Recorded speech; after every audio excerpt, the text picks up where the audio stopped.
time. No. Hi, I'm Liv and welcome to the Book Nook. Thank you so much for watching my first little awfully bumbly, how many more times can I say, I'm a bit nervous, first video.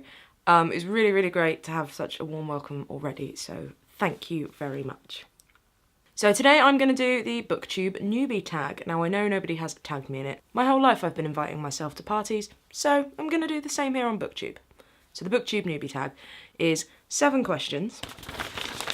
So question number 1, why did I start this channel? A few reasons. Firstly, I was jealous of all the fun you guys seem to be having, and I wanted in. To be honest, it seemed like an extension of what I do all day anyway. I talk about books with customers, with my colleagues, with people on the bus when they don't ask, and it just seemed to make sense as a natural progression. And I'm hoping that through doing Booktube, I will sort of build on some of the skills that I've learnt in the 18 months that I've been working in a bookshop, and the two will kind of complement each other, and I will learn and progress and flourish and turn into a lovely little butterfly. Thirdly, and this is one of the main reasons I started this channel, to be quite honest with you, is to challenge myself. I'm not actually a particularly confident person. I can bluff it, I can fake it like a pro. So I thought this might be a good way to maybe boost my confidence, to build my confidence through doing something regularly that forces me to sit down in a space with myself with a camera, and I've got a light now, and just me and my thoughts on books. It's challenging me to go, you know what, just get on with it. Also, to get me more organised, to give me a project. I am someone who loves a project. Can you hear my neighbour? He has the loudest voice in the world. He's also the most Devonshire person I've ever met in Devon. I'm gonna shut my window. Books, challenge, feel the fear. Question number 2, what are some fun and unique things I can bring to Booktube? Now I'll be honest, this question terrified me the most. It's like when you're in a job interview and somebody asks you, what skills can you bring to this role that nobody else can? And you just completely panic and you can barely even remember your own name, let alone how you can function as a human being. That is this question for me. As I say, I certainly didn't start this channel because I think I'm some magnificently unique special snowflake that can do something that nobody else can do on Booktube. That is not the case. I guess I'll find out if I can bring anything fun and unique to Booktube as I go along, as I make more videos. I'd like to think the fact that I work in a bookshop maybe gives me something unique to play with there, something going forward. I have some ideas that I'd like to do that tie in the work I do professionally and the stuff I do here for a giggle. So yeah, really, I'm not entirely sure what I can bring that's fun and unique, as if this was not enough. So yeah, I guess if this was an interview or a test, I'd have failed this question and been kicked out. The main thing is that it's me. It's not that what I like is only liked by me, but I can only like what I like. Brain freeze. And yes, midway through that question, I did change my t-shirt. And it's going to really annoy me that the beginning of it has got the t-shirt with a ridiculously baggy neck. Okay, question number 3. What am I most excited about for this new channel? Well, just getting stuck in, to be honest. Just trying things out, seeing how I can talk. Better than that, hopefully. Talking to more of you guys, the Booktube community, the people who make these videos, comment on these videos, talk about these videos, talk with these videos, just you guys. I'm excited to talk more to you guys. I am always open to finding out about more books. And hopefully, I'm assuming, you guys are too. And hopefully the books that I read and I talk about won't be ones where you're like, God, yeah, Liv, we know. So yeah, I'm just really excited to learn more as well, not just about the filming and the editing and how you get a jingle and do all the clicky things, but also how you talk on camera. For example, I noticed when I was editing that very first video that I have a tendency, after I finish speaking, to just leave my mouth hanging open. So, you may have noticed I'm making a conscious effort at the end of every sentence and everything I say, I'm keeping my mouth shut. And what's happening with my hair now? Even my quiff has a quiff. So yeah, I am just excited to have a go, get stuck in, talk to you guys, hopefully not suck, and just talk about books. Smoothie time. Question number 4, why do I love reading? Now, this one took some thinking about because I've always struggled to coherently communicate why I love reading. And I hope that's not just me. I would love to hear is that you as well? Do you sort of struggle to pin down exactly why did you love reading? Or I think my cat's entering the room. He's lost his collar. Now I was wondering how long it would take before he appeared on screen. Not long at all. What's going on, Gomi? His name's Gomez. When I was a kid, it was an escape. It was where I went to feel a little bit more normal and try and understand things that I didn't necessarily understand. There was a stage in my life, for various reasons that I won't bore you with now, where I just couldn't really read. I couldn't concentrate. I just couldn't, for a good 12, 18 months, I just didn't really read. I love reading because it's a constant, it's a friend, it's something that's always been there, whether or not I go to it actively or whether it's just there waiting for me to be ready. If I woke up tomorrow and couldn't really read for a week, it would really screw up this Booktube channel, but I'd know that reading and books are out there just waiting for me. So they're a friend that doesn't put any pressure on you, I guess. Plus, it's also bloody good fun. Did I just turn into a naval officer then? It's bloody good fun. Bloody good fun. What?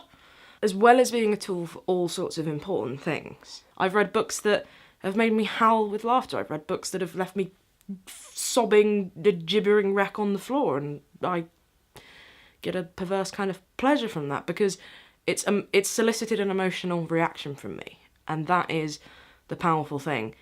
They're just words on a page, but they're not just words on a page. They're something that moves you. And reading itself, the act of reading, the act of curling up with a good book in front of a fake Netflix fireplace, the act of actually doing that, it's taking some time for yourself as well. It's saying, you know what, the world is pretty fast and terrifying at the moment. I'm just going to kick back with a good book. Learn something maybe, if not, feel something. So, yeah. Reading is a fun friend. It's thirsty work, this filming lark, innit? I think the cat's coming back. Hello. You may hear cat sounds. Okay, number 5. What book or series got me into reading? Well, the first one, the earliest book that I can remember, is a book that I absolutely still love, and not as many people seem to have heard of, is Cuddly Dudley. That's one of the kind of lesser known Giles Alborough ones, and I'm not surprised that a lot of people that were in that class with me don't know what it is, because I was the one that always took it out of the library. It was in my book bag every week. It was mine, it was my book. I do have a copy upstairs now, obviously not the one from my school library. I'm not a thief, I bought myself a copy because it's just my childhood. Jolly Christmas Postman. Love that one. Hungry Caterpillar, obviously. But the books that really sort of started getting me into reading, I couldn't not mention Harry Potter. That was a key one that was quite up there. Then there was another one, and I've got it up on my shelf somewhere upstairs, so forgive me for not being able to pinpoint either the author or the name. But I think it was something like The Wind Singer, and it was something about, there was like this tower that made noises with the wind, and these people lived around it in like districts in circles. Ooh, maybe Suzanne Collins read that book. There's like stages and they all wear different coloured robes, and there's 2 young kids who have to sort of save everybody, and I don't know, it was really good, and it was a trilogy, and I'm gonna have to find that now on my shelves later. But that one really, really got me. Yeah, I think I picked the first one up on a whim. I'm sure my mum will correct me as to how I got this book when she probably watches this later. Hi mum. I'm not gonna do that every video. I promise, I'm not gonna say hi to my mum every video. And then things like His Dark Materials, all the big names. I'm not gonna try and pretend that I was some prodigy of discovering really niche literature as a child, and I certainly wasn't reading like Proust or... I did read some Dickens, I think, when I was younger. Is it Chris? No, it's Chris Riddle and somebody Stewart that did the Storm Chaser Chronicles, and I really don't like the covers of the new ones because they're not right. To me, they are not right at all. They were these blue, it was like blue, and then there was it The Curse of the Glozer or something like that? It was like a green one and a brown one. The covers are all wrong now. In terms of when I got back into reading, to be honest with you, I can't really pinpoint it. And that's something I should say, that The whole time I'm doing Booktube, you will notice this. I have an awful memory. I can finish a book, absolutely love it, rave about it, but 5 minutes later I will have forgotten the characters' names. I'll be able to tell you the basic theme of the plot, and I'll be able to tell you how much I loved it, and sort of why, but I will have forgotten names and things. It's just something, I just can't seem to hold them in my head, and it's, again, something that hopefully doing this will improve. My memory recall for any kind of minutiae in books, people's names are quite important, but I can just never remember them. It's really, really, really bad. And it makes me feel like I'm a fraud. I can't remember what any characters are called. But I know the gist. I know the gist of things. So yeah, hopefully you'll be able to forgive me for not remembering names. I can't even remember what I was just talking about then. It's true with author names as well, as I just displayed. I know it's Chris Riddle because obviously everybody loves his drawings because they're fantastic. And it was only very recently that I realised, oh, it was him that illustrated them that I was reading when I was a kid. But I can't, is it Phil Stewart? Phil Stewart? Is it a P? P Stewart? Phil Stewart? Patrick Stewart? Patrick Stewart? Patrick Stewart. If Patrick Stewart writes a children's book, I'm all over that. What was I talking about? Well, at least you know I'm not lying about the memory thing. So my point was that even though you might think that if it was books that got me back into reading after a bit of an absence, I would be able to, and perhaps I should be able to, tell you exactly what books those were. It didn't seem to work like that. So I say, this is where I do feel like I maybe look like a bit of a fraud and like, ha, what a rubbish booktuber. Ha, can't believe you work in a bookshop. Can't even remember the name. But I just do have a bad memory. But I love books. Question 6. What questions would I like to ask my favourite booktuber? Can we be friends, please? I'm joking, I'd never actually ask somebody that. Oh, no, wait, I have. No, I don't really know. This question, I've just sort of been like, oh, I don't really know. Again, with an interview, like, should I have questions for my employer? Not that you might, but you know at the end of an interview when they ask, and do you have any questions for us? And you're like, what's the pay? With some of my favourite booktubers, I'd like to just sit down and have a cup of tea or a drink with them and talk about books and ask them, well, most of the questions that I'd want to ask them, if they've done the Booktube Newbie Tag, they'll have already answered. So it'd be nice to just sit down and have a conversation with them as humans, but that would be nearly impossible for me because I'd be too anxious about meeting people that I've seen on film because to me they're like celebrities. Question 7. What challenges of starting a Booktube channel do I think will be the hardest to overcome? Now, the main challenges I think are going to be, in terms of the technical aspects, getting to grips with, again, like I said, all the camera, the editing, but also for me, not getting too bogged down in that. If the content's not there, what's the point? I think I mentioned in my first little one that I'm scared of looking like I'm ripping people off. Aside from the sort of relatively standard TBRs, haul videos, wrap-up videos. Anytime I try and do something that's not one of those, I'm going to be worried that somebody thinks I'm copying them, or my fear has always been, in pretty much everything I do, coming up with an original thought.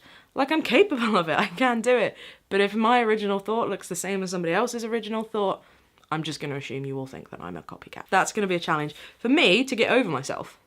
Just get over myself. Just do whatever you want to do, and if people don't watch it, if people don't like it, deal with that when it happens. Right, when am I going to post? Am I going to post regularly, or am I just going to post whenever I feel like it? What am I going to do? When am I going to do monthly wrap-ups, weekly wrap-ups, weekly hauls, monthly hauls? I work in a bookshop. I could quite easily do daily hauls, to be quite honest with you. Very few days go by that I'm at work where I don't come home with at least one book. Yesterday at work, I promised myself, right, not buying any books today. I bought 3. This is what it looks like when I don't buy books at work. I have no self-restraint. Pacing myself, getting over myself, getting better at talking getting better at talking in fluid, coherent sentences all in one go without tripping up over myself. Boom, that was a long one. Technical side of things, content, not being boring. People watching my videos. I'm gonna have to get used to the idea that people will actually be viewing it and might potentially actually want to converse with me in the comments down below. I can say that now. Getting used to filming it and editing it is one thing.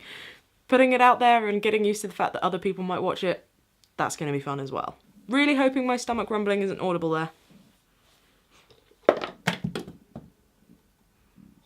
My smoothie condensed enough to stick the coaster to it and the coaster fell off. Also, any tips for me?